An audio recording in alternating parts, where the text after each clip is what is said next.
purpose of this show is trying to help people who may have become addicted to opioid pain medication like I did.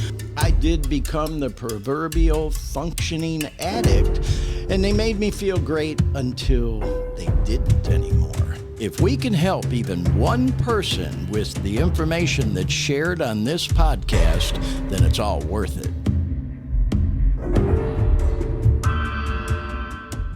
Hey everyone, Glenn Victor here again. Welcome to the Dare Me podcast piece. We are in season 2 and already up to episode 5. Oh my gosh, where does the time go? But we are rolling along with season 2, and we got a great guest today. She's sitting right next to me in the green room, Jodie Rae. We're going to bring her on in a second, but first we got to bring aboard our co-host and producer, that rock star behind the scenes, Dean Baker. What's happening, Dean? Hey, Glenn. How you doing? Just my official title for this episode is IMDb Supreme Podcast Genius. Just so y'all know, and you can all kind of bow and curtsy as you see fit. I love it. Well, hey, you are a rock star, though, behind the scenes, Dean. And, of course, Dean chimes in on the conversation as we go along as well. So I'm glad you're here with us, Dean. We always appreciate you. And right now, y'all, we're going to bring our guest right in and talk to Jodie Rae. Welcome to the Dare Me podcast, Jodie. Hi, how are you? I'm so glad you're here. I'm good. We've really been looking forward to this one. And now, of course, if you're a regular viewer, listener to our podcast, you may have noticed that we have a new open to the show. And there's some sound bites in there of me telling a little bit about what the podcast is all about and my story. And we did that on purpose. So, you know, you don't have to hear me repeating myself at the beginning of every episode for 5 or 10 minutes telling my whole story. If you listen to that open, you'll get a pretty good idea what this podcast is all about. And of course, I go into great detail on my story on other shows and will again moving forward. But today, we are going to hear the story from our guest, Jodie Rae. So Jodie, we're so glad to have you here with us on the Dare Me podcast. I want to bring up a slide right out of the gate that I want to talk a little bit about, and it's a post you made on Facebook. And, of course, we follow each other on social media, and we've known each other for years, which we're going to talk about in a minute. And, you know, not to read to people, but I want to read just part of this post you made. And this was back on what date again? July 20th. July 20th, Jodie wrote, "Long post alert. Today I celebrate 2 years clean. And 2 years ago today, I woke up in rehab again. Hello, yours truly too. I get it, man. Completely broken and convinced my family would have nothing to do with me ever again. You see, a few before that, I was prescribed medication for severe pain and it helped. And then you can see it says see more. So if you go to Facebook and you click on Jodie Rae's profile or friend request her, you can read the rest of that amazing story. But we get to hear it live in person on the podcast today. So that's why I didn't want to show the rest of it, Jodie. But as you know, we've known each other a long time, and we had talked about you being on the podcast even before this. Yes. When I saw that post and read it, we were pretty close to starting season 2, and I was like, oh, hell yeah, we definitely got to have Jodie on to hear this amazing story that you have. But before we do that, I know you're a regular listener and viewer to the podcast, so you know, Jodie, I always like showing some pictures and from time to time taking a trip down memory lane. So let's, before we, hear the rest of your story, just look at a couple more pictures, if you'll indulge me for a moment. Always. And give our listeners, a little bit of history we have. So this picture here is where we met. It is. And it's a meeting in the Central Florida area, as you know, Jodie, called Still Working on It. It's the oldest meeting in the Orlando area, been around, we think, since about 87. It's a clubhouse, if you will. They have meetings all day, every day, from like in the morning to afternoon to evening at night. And that's where we met.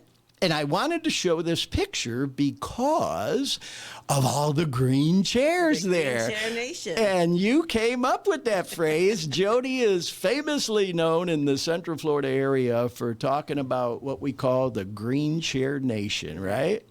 And I think it's awesome. So anyway, I had to show that picture. And you are also known as this next slide that Dean's going to bring up, the warrior. And I had to do that. Of course, I had Chat make a picture of you in a warrior outfit and wearing your crown. Always wearing my crown, even when it's invisible. Say that, man. Well, so anybody who knows, and of course I know you don't mind me saying this, you know, part of your share is always that those of us recovering from drug addiction, we are fucking warriors, yes, man. You survived that shit. If you know, you know. And everybody knows Jodie as the warrior and, you know, talking about the Green Chair Nation. Now, I'm going to be completely honest with you, Jodie. Okay. I've never told you this before. You get it here on the Dare Me podcast. Me and a buddy of mine, you remember my boy Mark, of course. Hey, Mark, check it. And when we first start going to that meeting together, because this is going back 15, 16 years, and the first couple of times we met you, we thought like, who the fuck is this bitch? Who does she think she is? Because at the end of the meeting, you'd say, clean up after yourself. I'm not your mama. Your mama don't work here, and neither do I. Yeah, and we just loved it. But see, it just goes to show, man, sometimes your first impressions of people are not always accurate, you know. And as we got to know you, we just fell in love with Jodie. And we just love you to death, you know, because you take ownership in it and things to that nature. And I love that about you. I'll also say that, you know, we have something in common, which is the theme of today's program, Relapse Happens. And I just can't tell you how much myself and others appreciate you being so open and honest about your story because, as we called this show, relapse happens. Yes. It's one of those things we hate to hear about in the program. I've relapsed twice. Before my first time, I had long-term clean time and recovery, as you know, almost 17 years, 16 years and 9 months, and I used to hate hearing about people relapsing in the rooms, I think because I was so scared of it until it happened to me twice. And now, I mean, obviously I don't like hearing that people relapse, but I love hearing the comeback stories of people who have, because it's part of my story now too. So anyway, we're going to hear about that from Jodie in a second, but we got more pictures. Okay, so let's go to the next one, Dean, because like I said, we go back a ways, Jodie, and this is a picture from, man, I think like around 2015, something like that. Probably. And as you know, we used to have some great parties at this house I used to live in up in Wekiva, Northwest Orange here in Orlando. And we did what we call the gift game. Yes. And so there you are getting a gift, and it looks like you got some scratchers. I did. But let's go to the next picture, because on that game, someone could take your gift away, and you got a different one. I don't know what that is you're holding, but anyway, I had a bunch of pictures because, you remember those parties, right? Oh, absolutely. And you know what, Jodie? I'm going to share something with you you don't know. It was always my pleasure hosting them parties because we did it for years. We did Christmas, holidays, pool parties, 100 people show up. We all look forward to the Christmas party. And you know what? You might not even remember doing this. You once gave me a card. I'm trying not to get filled up talking about it. That said, Glenn, thank you for everything you do for us. Love, Jodie. And you know what? Nothing against all the other people. I'm so glad everybody came. Nobody else ever did that. Really? And there's that old saying, man, if somebody does something nice for you, you never forget it. And I always remembered that, So I had to show these. Now, we got another picture here going down memory lane, and we're going to hear Jodie's story real fast, y'all. I just kind of wanted to set the stage that we are old friends. So that one on the left, I have to tell you a little something. That is at a convention from 2018. And I'm high in that Is picture. that the World Convention? In Orlando. Yes. Yep. You were off. Yeah. You weren't yourself. I was using here. And, I showed a picture of me and another friend, Eric, who was on the show last week. Same thing. It was a picture. It's so weird. Because, I should mention it. I always forget to mention this out of the gate on the show. I've been clean now for 5.5 years off the opiate, y'all. So, we've lived that madness, but we're clean now. And I look at that picture. Whenever I look at pictures from previous years now, the first thing that comes to my mind is using or not using. And that one I was using, but as we say, I still had the desire to be clean again. And I always joke around, but half serious, say, thank God for the third tradition, because people in the 12 steps room would have kicked my sick ass out a long time ago. Absolutely. And for those who don't know, the third tradition is the only requirement for membership in a 12-step room is you are a member, a desire to get better, and you're a member when you say you are. And I obviously had the desire. Who the fuck goes to a NA World Convention high?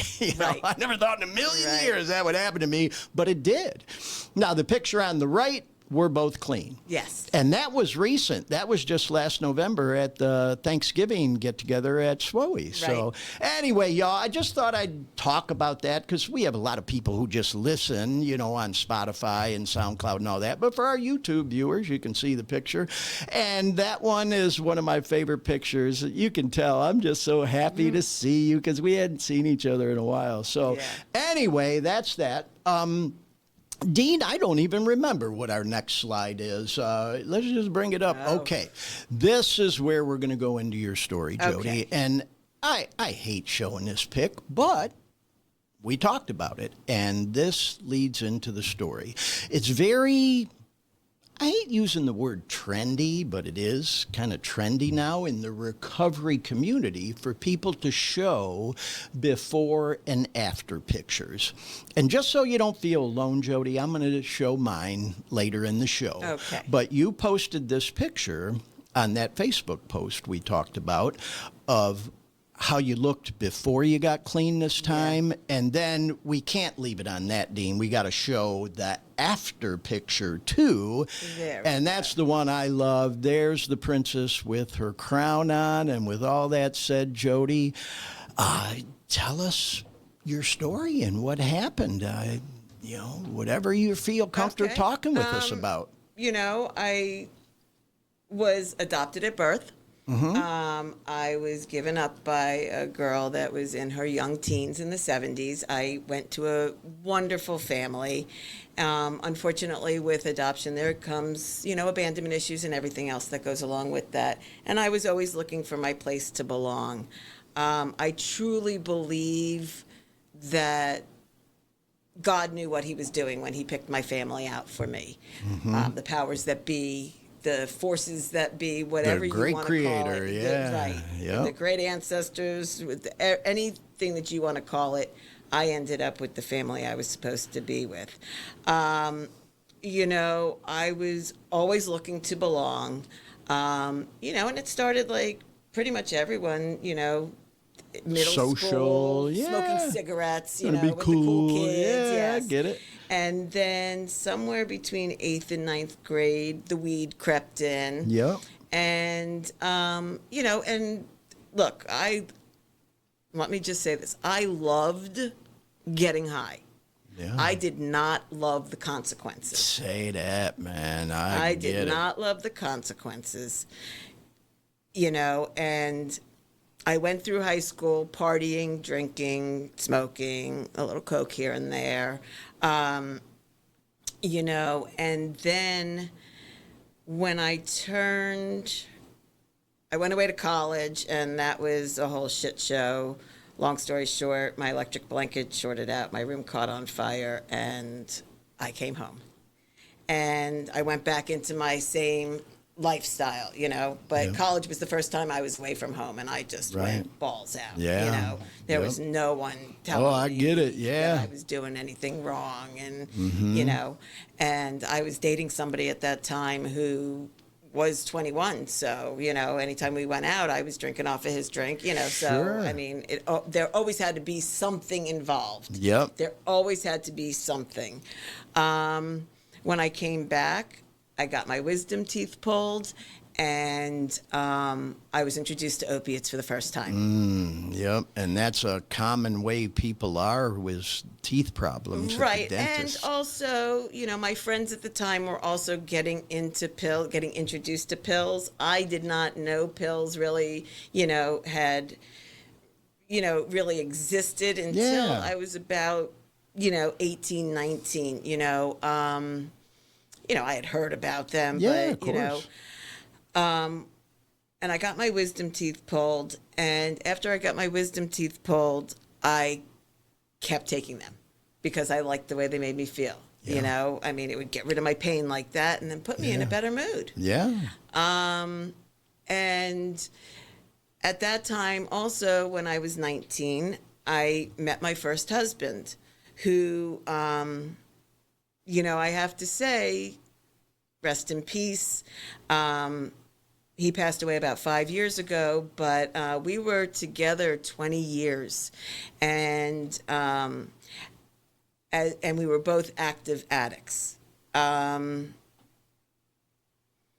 Like in a lot of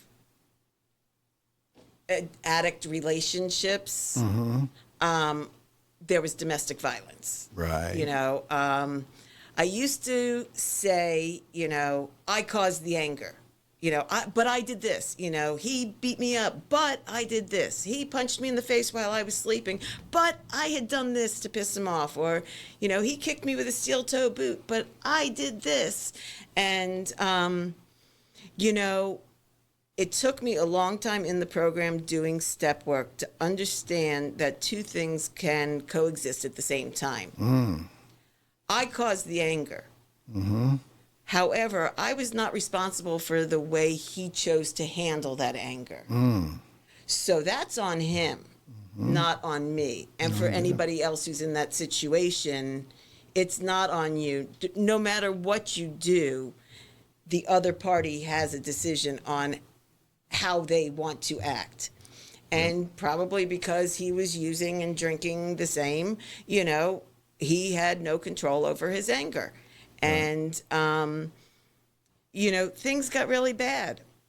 Things got to the point where my middle sister had 3 children. I was not at the birth of any of them. I was not allowed to see them, only in pictures. I remember one time.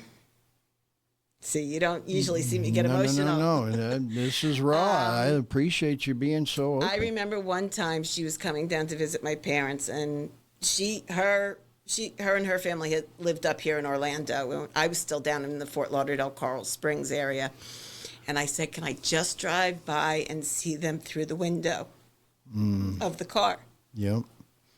And she said, no. Yeah. And, to her credit, when I got out of treatment in 2008, I had made the decision to leave my husband, not go home from rehab because, they tell you not to make any major decisions in your first 90 days. And I decided to leave the place that I had lived for 35 years and the man that I had been with for 20 years. Wow. And I moved up here. But the day I got out, her and my mother came to pick me up, and the kids were back at my parents' house ready to meet me. Now, I don't mean to interrupt you, Jodie. When you say moved up here, you were in South Florida at the time and moved up here to the Orlando area. Yes. Okay, yes, gotcha. Yes, gotcha. I grew up in Coral Springs. Yep. And Not originally, though, right? well, I was born in Miami. Okay. I was adopted in New York. Okay, yeah, So, because I think you got maybe- that accent. People I are going to be know. like, wait a minute, she got a New York accent. What do you mean? People tell me I have a Florida accent with a New York twang. Yeah, I get the same thing There's with the certain- Detroit, with Detroit, Florida yes. thing. Yeah. So, and my mom is the Bronx and my dad's Brooklyn, so that's where I learned how to talk. And, Right. So I'm going to bounce around a little bit. Yeah, but, no, so she came and met me. They came to pick me up from treatment, and I went back to my parents' house, and then in Parkland, Florida, which is down in the Fort Lauderdale, between Boca and Fort Lauderdale. Yep. For anybody who's not in Florida. And she came and picked me up with the kids, and that was the first time I got to meet my twin niece and nephew and my youngest nephew. Well, Jodie, I got to interject, and we talked about this before the show that, you were going to mention this, and Yes. I told you I thought I'd chime in at this time because we get a lot of viewers and listeners who aren't necessarily addicts, alcoholics, whatever, they're family members. We hear from parents all the time. We get so many messages and different things. Oh, can you help me to help my son or help my daughter and different things to that nature. And one of the things that, I always try to say, man, we're no medical experts. We're no psychological experts or anything on this show, but we lived that shit. So we know a little something about it. And I always tell parents, don't enable your child to death. And man, that's a tough place for a parent to be. I've never had to live that from the parent perspective. Thank God, my two kids, aren't like us in that way, thank God. But the thing of it is when I was a younger man, I still remember it. When I got clean the first time at just shy of 25, about 6 months before that, kind of like what you just described, my own mother, may she rest in peace, wouldn't even speak to me anymore and told me I wasn't even allowed at her house anymore. And so, like I said, that was after years of using and long stories, and I didn't get clean the next day, but that fucking hit me in the gut when I had to look in the mirror and go, oh, good God, my own mother won't even speak to me anymore. What have I done? And it was about 6 months later, I did get clean for the first time. But the point I'm making is, as you and I talked about, I'll tell parents sometimes, don't give them any money. Right. If you got a son, daughter, a loved one that is still using and they come to hit you up for money, how you going to feel if that 20 or that $100 you give them is the money that buys them the one that kills them from a fentanyl overdose or whatever the fuck? So I just thought it'd be a good opportunity for me to interject, because if I'm hearing you correctly, when your sister told you couldn't even stop in, that shit made a difference in helping you to finally clean up your act a little bit, it sounds like. It just certainly did with me. It took me a lot longer. Let me just say that when I went to treatment in 2008, that was not my first try. I had been to about 5 rehabs from 1994 to 2008. But I remember in 2000, I went away to treatment, and my parents had begged me to go into this. I was always running. Right. I had either kited a bunch of checks and they were about to hit, and my husband was going to find out, and I didn't want to get my ass beat, so let me run to rehab real quick. The war stories. Absolutely. Yeah. Oh, yeah. And I did that a couple of times, and then we were supposed to go away on a family trip, and my parents said, the only way you can come is if you pass this drug test. Well, the first time my mother took me for a drug test, I put something in my drink to make me pass the drug test. Okay. And then my mother showed up at my house and had me pee in a cup. Oh. And I said, well, I found one on the floor, so it might come back positive. Oh, yeah, well, we love coming up with stories, don't we? But my mom wasn't stupid. She had them run my levels. And they came back and said, and the toxicologist said to my mother, I don't know how your daughter is walking around with those levels. My son died 3 weeks ago, and his levels were half of what your daughter had. Well, you know what? That's a really important point you just made there, Jodie, because what happens with opioid addiction, as you know, and a lot of other drugs, is we build up a tolerance. Absolutely. So we have to take more and more and more and more and more. And medical experts will tell you that's a lot of the reason why a lot of people like you and I that have relapsed end up dying. Because you think you can go back to taking the same fucking dose you were taking when you got clean, but now your tolerance isn't as much, and people will go back and fucking OD and die. Absolutely. So, yeah, I appreciate you sharing that, Jodie. So, anyway, kind of getting back to your story. So, you ended up getting clean, and you stayed clean for a long time. What, over 14 years 14 before the years relapse, and 9 right? months, yes. Yeah. So, tell us a little bit about that journey, and then what happened when you did relapse. Because people ask me all the time, which I tell the story, Glenn, how the fuck could you relapse after having that much time in the program?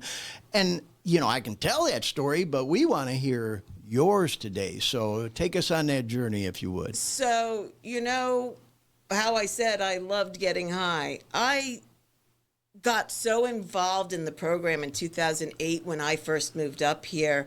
After I moved into a women's transitional living house called the Regina House. Yep. And after about 9 or 10 months, I was asked to manage the house. So I used to come to the meetings and, you know, watch my girls, keep the boys away from the girls, you know, no men, no men, no men. And, you know. Jodie the Enforcer. That's why they right. call you the warrior. They used to call me Queen CB. Yeah, there you go. You know? Yep. And stay away from these girls. That's I'll right. kick your ass. Or I just walk up and insert myself into any conversation. No, and that's one of the things. That was probably how you met me, because I had that. I have to protect these girls. But that's one of the things we also learned to fall in love with you about, because you do genuinely care, not just about the girls, of course, but all the people that walk into those rooms. And so I couldn't help but razz you about that just a little bit. Absolutely. So, you know, I started running the house, and I ran that house for almost another 2 years. And in that 2 years, I learned about service work. You know, and chairing meetings, and I chaired a women's meeting. There's women that would come into that meeting that wouldn't speak at all, and, you know, we laugh about it today, but I kind of mean mug them from the chairperson's, you know, desk and be like, get involved. You know, I'd stare at them, not nasty, and I'd say, you don't have to talk a lot, just check in. Yep. And that would get them used to sharing. Sure. And some of these girls are still clean today. And, you know, and I'm, you know, so grateful that you got to be a part of that. I got to witness their journey. Yeah, I get don't it. claim to be part of anyone's journey, but I claim to witness how people grew from that. And, you know, then I started getting on the holiday committees, the Thanksgiving, the Christmas, the New Year's, the, you know. You got right up in the middle of it. There's that old saying, I don't mean to interrupt you, in the program, you know, if you get right in the middle of it, it's a hell of a lot harder to fall off than if you're just hanging around the edges and not sharing, not getting involved. You get right up in the middle of it, it you know, definitely makes a difference. Right. And then I met my best friend, who's a male, who, you know, was the first person to invite me to go out with everybody minus the girls. Right. So it was the first time because I had left everybody I knew in Fort Lauderdale. Right. You know, making a whole new tribe. I had to make I had to find a whole new tribe. And we would go out to dinner after meetings. Oh, you know, the meeting after the meeting. That's right. Buddy. And we'd roll into a restaurant 30 deep. Yeah. I was at many of them dinners with you. Yeah. I know. And, you know, and I started loving recovery more. Yeah. You know, and I used to share at the end, I'm grateful I didn't wake up dope sick this morning. Say that. I say it a lot. All the time. And because my detox the last time in 2008 was horrible. I was, you know, taking Oxycontin, I was taking methadone, I was on benzos, you know, and down in the 90s, it was the Wild West with the pill mills. Yep. You know, the pharmacies weren't linked, so you could see 5 doctors in 1 week, fill all of them, nobody knew they give them to you right there in the office. You didn't even have to go to the pharmacy. Absolutely. Yep. So that was the culture I came out of. Right. And one of the things I was prescribed by a doctor was methadone. Wow. For pain, along with the oxys and the roxys and everything else. It was out of control in them days. It was. And, you know, I was taking copious amounts of, I mean, over 300 milligrams sometimes, just to get right, of the methadone. Well, nobody told me that the methadone gets in your bones. And when I detoxed, my legs hurt every day for 9 months. It was also the beginning of Subutex and Suboxone, and they didn't know about, what's that, when you go right into... rapid withdrawals or... Right. Yeah. If you still have opiates in your system and you take one of those Suboxone, yep. Right, it throws you into immediate withdrawals. And yep. nobody told me that because I went into treatment high like a good addict. Yeah. And then the next day they put me on, the Subutex or Suboxone. I was only on it for 3 days. Right. I was coming off of 10 years of methadone use with the other things thrown in and cocaine and this and that. Yeah, I get it. Whatever came through the neighborhood. Yep. And, when I finally made it up here, I would cry in meetings, when are my legs going to stop hurting? Mm-hmm. Just when are my legs going to stop hurting? Mm-hmm. And finally one day, it took 9 months. Yep. But they finally stopped hurting, and I started getting my energy back, and that's when I got involved. So, and remembering how horrible that detox was sometimes was all that I needed to remember to stay clean. Girl, I got to interrupt and say, hello. Yeah. That's still the case with me. 5.5 years later, y'all know Glenn, the podcast guy and Mr. Recovery and meeting guy and all that. But hey, man, I have my fucking days like anybody else. And some days that is the only thing that keeps me clean. Fuck NA, fuck AA, fuck you, fuck him, fuck her, fuck everybody. I just don't fucking use no matter what. And the one thing on days like that keeps me clean is exactly what you just said. I don't ever want to go through them horrible fucking opiate withdrawals ever again. Ever. Right. So I appreciate you sharing that, man. And you know what? If that helps us, Jodie, to stay clean one more day till we're back into the recovery mode, then hey, fucking A, more power to us. Look, my mantra when I first got clean was, I don't want to use, because I knew if I thought about it, because any other time I had thought about it in the past, I was like, I'm not going to sit here and obsess about it. I'm just going to go get high. I'm not going to mind fuck myself. I totally get it. Fuck it, I'll get clean tomorrow. Right. How many times did we say that? I'll kick tomorrow. Right. But anyway, so, okay, where do we go from there? So, I ran the house, and then I moved out, and and my sister and I lived together for a while, and then I got my own place, and it was wonderful, and I went out with everybody, and at that point I had started to feel a little lonely, and I met somebody else in the program. Sure. He had a little over a year, and we did what the normal addicts do. We went out on a couple of dates and moved right in. Sure. I get it. Been there, done that, bought the t-shirt. Oh, we got stories. Oh yeah. And and I stayed with him for 8 years. Unfortunately, I joke and I say I saw so many red flags, but I love the circus. I ended up marrying the biggest clown. Wow. I might have to use that line again, Jodie. That's a new one to me. You learn something new every day, but been there, done that, and bought that t-shirt too a few times. So I might use your line on that one. Absolutely. Right. And, and somewhere in that time frame, I guess when I had about 13 years clean, I always had back problems. I always had severe pain. I would have to get carried out of bed some mornings because it was so bad until I could start moving around. But I was working at an office. I tripped over the carpet at 7-Eleven, and I fell through. My hands were full. I fell right through the door. My face bounced off the concrete. God. Had a black eye for days, weeks. And I was waking up with migraines and just pain all the time. And my doctor prescribed me Percocet. And I remember when I got that prescription. Now, I don't mean to interrupt you. Yes. How long had you been clean at that time? I had been clean probably 12 or 13 years at that time. Okay. And I called my sponsor, I called my husband, I called my sister, and I called every one of my sponsees. And I said, look, this is what's happening. I've been put on this medication.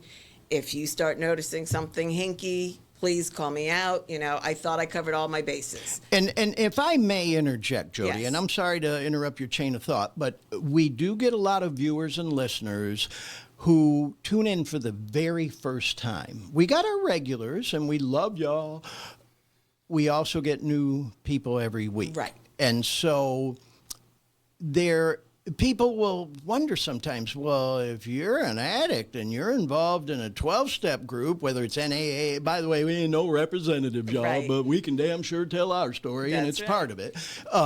In the NA basic text, it talks about, as you know, in times of illness. Right. And at the end of the day, you read that whole chapter, that area of the book, it says at the end of the day, it's up for each addict to decide what's best Right. for them. But it does, even in my case, I almost used that and manipulated it in my own addict thinking way to justify that I started taking the shit.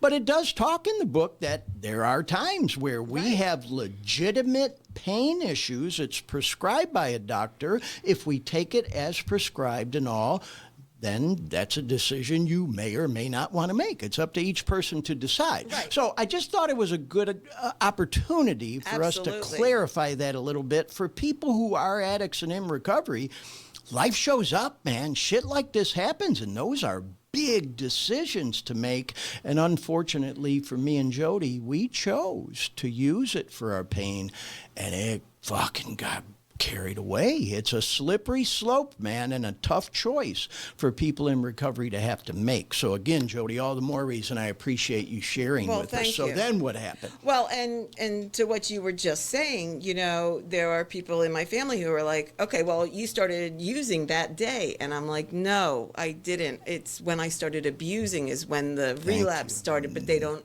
really understand that. They and don't it's, understand it, You know, yeah. and it's not their job to understand. Yes. I created this problem. Yep.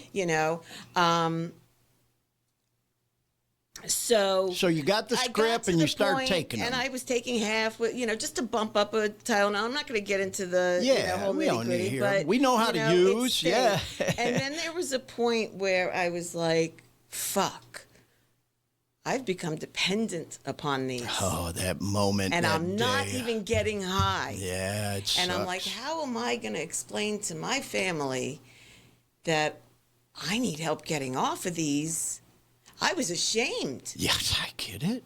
Are you kidding? I was embarrassed. Oh, I was man. that's why I always say I didn't mean to relapse. Not me, not Captain Recovery. I get it. Right. Yeah, you feel like, at least for me, Jodie, I think you can relate. I felt like I betrayed everything my life had become and was about. I felt like I betrayed my friends and family like yourself. I felt like I betrayed myself. And you know what? I did. The sickness took over.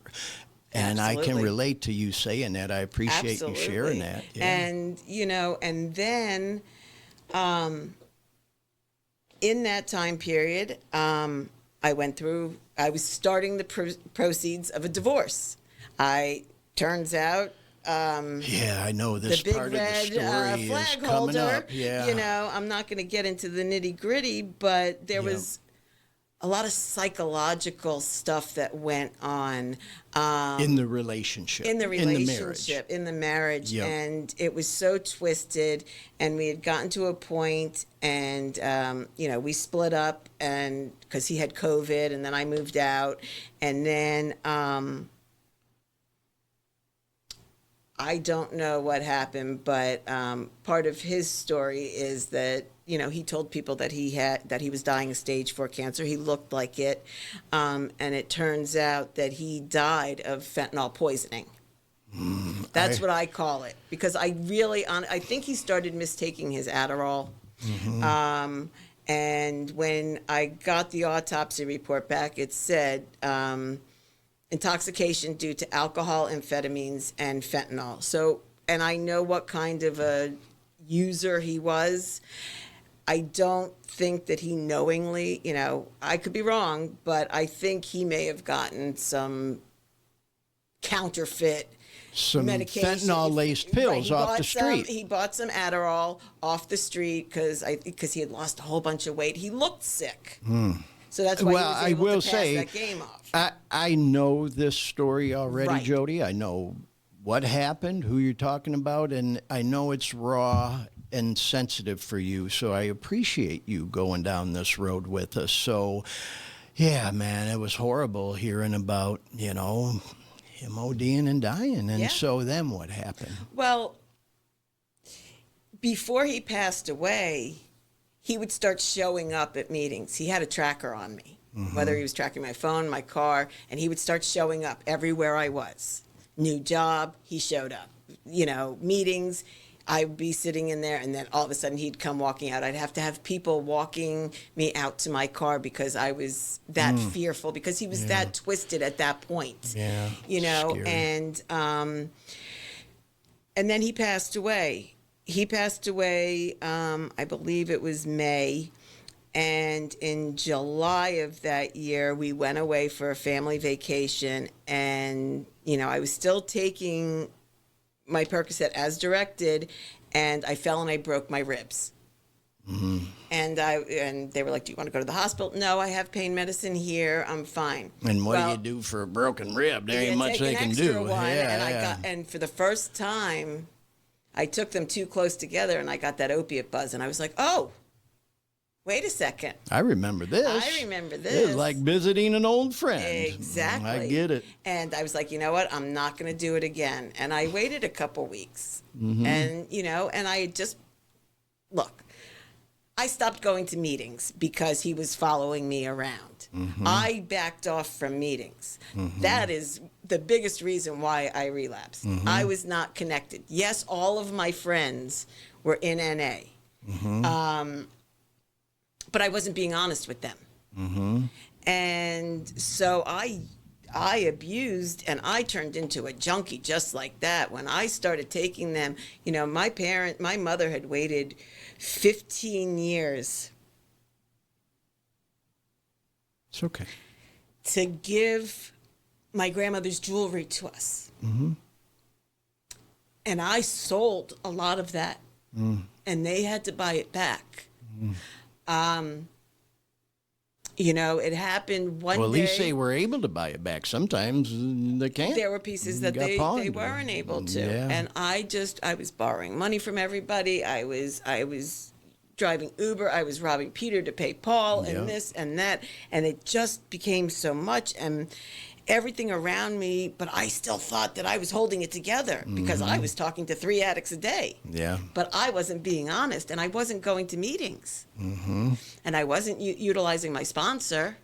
Girl, you like telling my fucking story, man. That's why I'm glad we're talking about this topic together, because we both lived it. And my sister, I was on the phone with her, and she goes, "Are you using?" And I'm like, "No." And she's like, "Will you come over and do a drug test?" I said, "Yes, but you have to know I'm taking Percocet. It'll come up positive." And I hung up the phone with her. And I thought about it for a minute. And I decided to become honest. Yeah. And doing that was the best thing. Yes. Looking back. However, at the time, my parents, because I don't use the death of my husband or the death of my second husband, the death of my first husband, the death of my best friend, within a 5-year period, I don't use that as an excuse. I use that to explain that my family saw that and figured that my shift in attitude and mood, I was becoming very short-tempered. Yeah. And, Oh, it's a fucking roller coaster with our emotions. I get it, man. And they you go attributed that to, what I had just been through psychologically and stuff. So when I told them that I was using, I destroyed every bit. I picked up my 15-year medallion. I was already abusing my medicine. Right. And I destroyed every amount of trust that I had earned in one moment, it was gone. Yep. The damage I did to my family this time. It's okay, Jodie.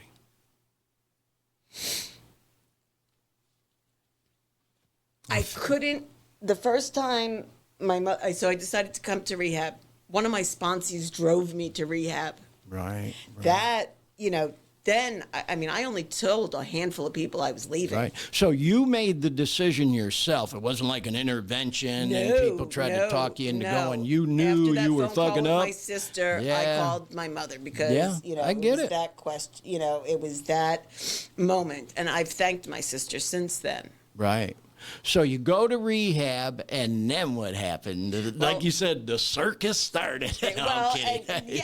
The thing is when I left, I didn't tell really anybody. I think I maybe told 5 people. Yeah, because rehab, that embarrassment and shame you talked and about. I used to say, maybe I'll duck in there real quick and come back to new and improve, and nobody will know. Well, my mom thought that the reason why I didn't want to tell anybody was because of that. Yeah. Well, I was still managing the gossip from my husband's death. I didn't want to I wanted to do damage control. And I remember I left when I was in treatment.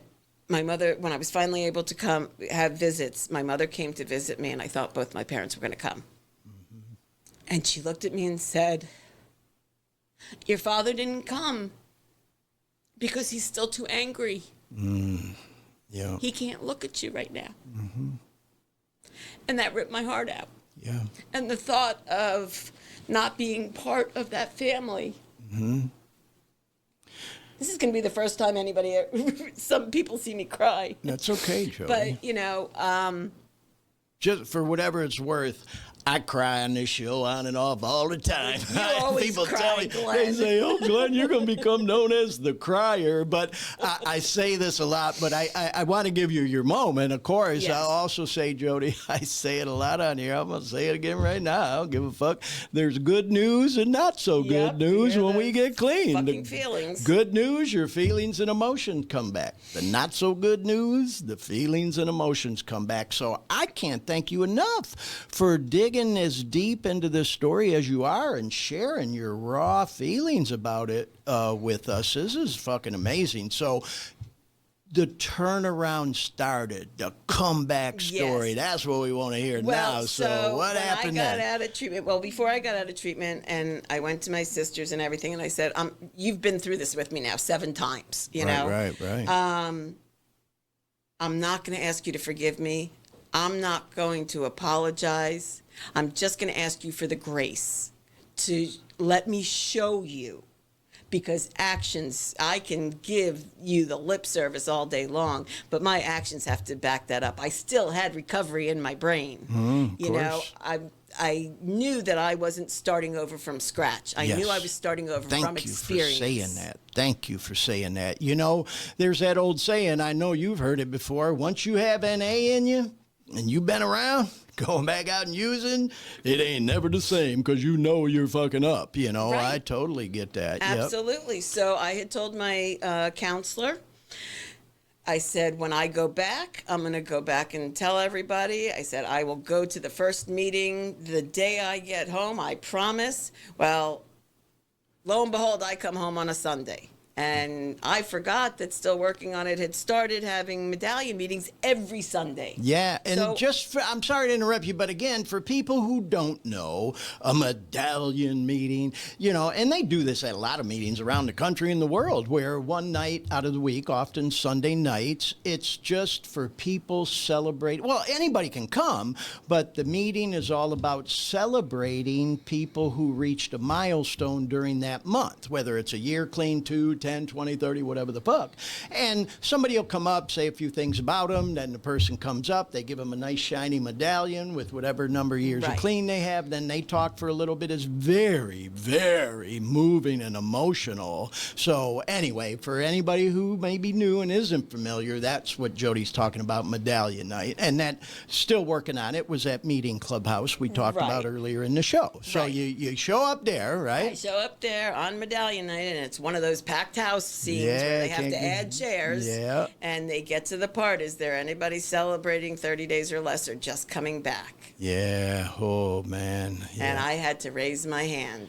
And in front of a room full of people that thought I know had 15 years clean. Yeah. And Man. the shame of that, I used to say, I know I have another relapse in me, but I don't know if my ego would let me walk back in and pick up a white key tag. Yeah. You know, because I was did. so involved and because I, took part in other people's journeys. Yep. And, and I felt like I was just letting everybody down. Mm-hmm. And, but I went in there, I raised my hand, I picked up I think it was a 30-day key tag. And I was welcomed back with open arms. Yes. And you know what, Jodie? I wanted to share this earlier and I lost my train of thought. But when I relapsed and made it back, and I'm curious if you'll be able to relate to this if different people told you this. I had some of the old timer people that I respect and have mentored me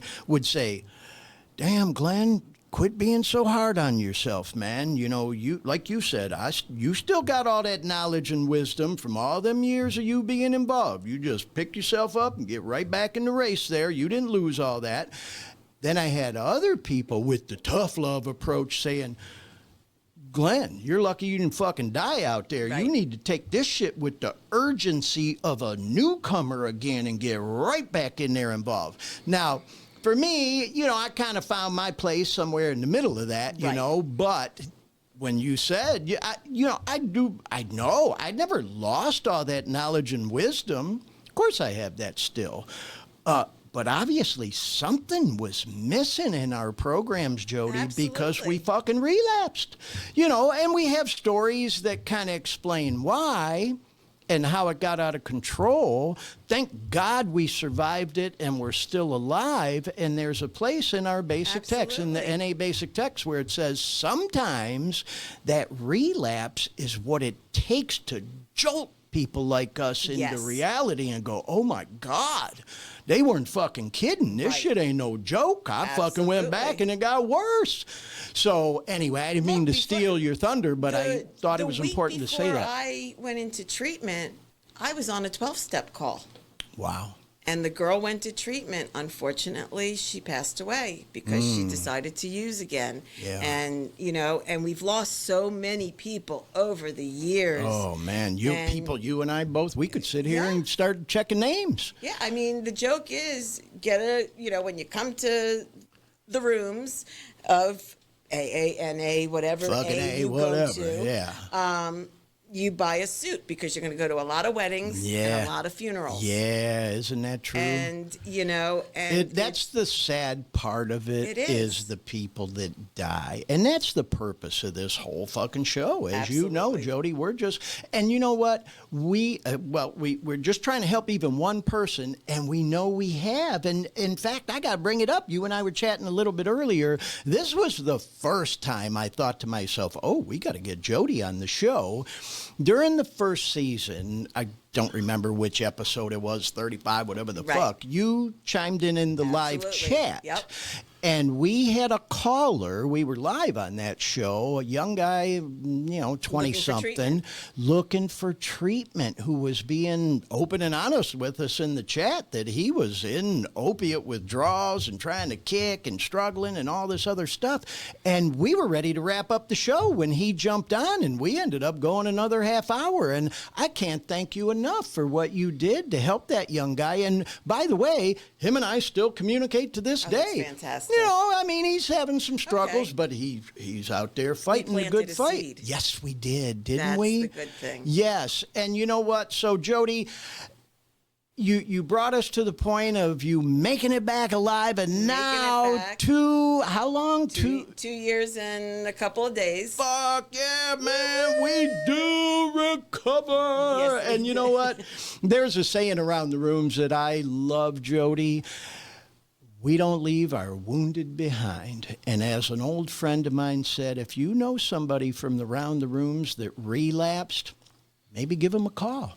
Not to see what they're doing, but to see how they're doing. When I relapsed, Jodie, I copped a fucking attitude toward a lot of y'all in the rooms like, yeah, them motherfuckers said, oh, we'll love you till you love yourself and all that other shit. Yeah. Yeah, disappear for a couple of weeks and see how much people the calls start drifting away, the meetings drift away, and you're in a full-blown relapse like, see, that was all bullshit, fuck all them people. But at the end of the day, hey, everybody's just trying to stay alive another day, working their own program, but when we're serious and sincere about staying clean and we're living clean, people around the rooms will give you the shirt off their back, Absolutely. And so, Jodie, I am so grateful that you're still alive, still here with us, still one of my best friends in the program, and of course, so grateful you joined us on the podcast to tell your story today. I am grateful to be here. Thank you. Well, Glenn, yes, Dean. If I may, when you stop banging on the table over there. Yeah, I know. I talk with my hands. I'm not even Italian. I'm Polish and all of Italian.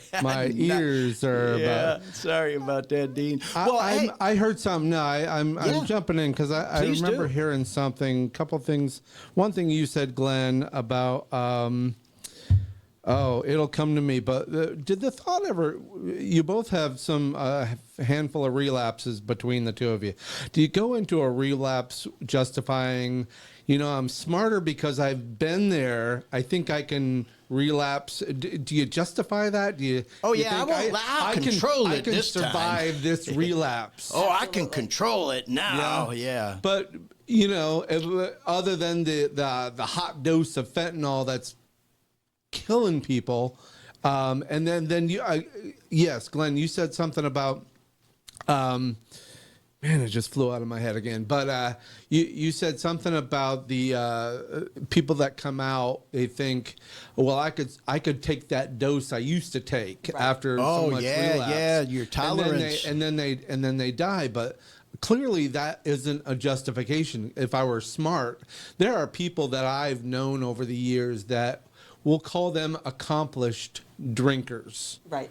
That they know how to be a drunk, and they know how to survive it, and they know enough to not drive, and they know enough to do whatever they can do just to keep their job, to keep their, Yeah, they become a functioning addict. Functioning alcoholic. Thing, That's how. Yeah. Well, it was my story for about 7 of the 9 years. Last 2. It's like we say, Dean. It works until it doesn't. Right. It's fun until it isn't anymore. Right. And that's what happens. When you first came out, I was like, until you show me those pictures, and there is probably a moment or two where you've told me, yeah, see that picture? I was high then. And I'm like, now I get it. I understand. I see the pictures. I see the now. I see the then. Yeah. And at the time, though, it was just, it's well, Dean, speaking of pictures, I don't mean to interrupt you, but this is like probably the perfect place for me to interject with this. Now, Jodie,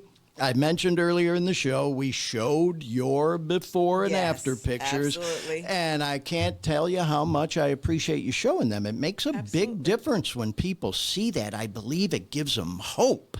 And it is a trend over the last several years in the recovery community to show those before and after pictures. For me, because I've shown mine on the show before, it's humbling as a motherfucker. Absolutely. I look at that picture and go, oh my God, who is that fucking guy? Right. I don't know who that person is. And with mine, which we're going to look at in a minute, there it is. I say, oh my God, I was fucking possessed. Continuing our conversation with Jodie Rae, our special guest here, talking about relapse, because relapse happens. And that's the topic of the Dare Me podcast this time around. We'll be back next week with part 2 of our interview with Jodie Rae. So long, everyone.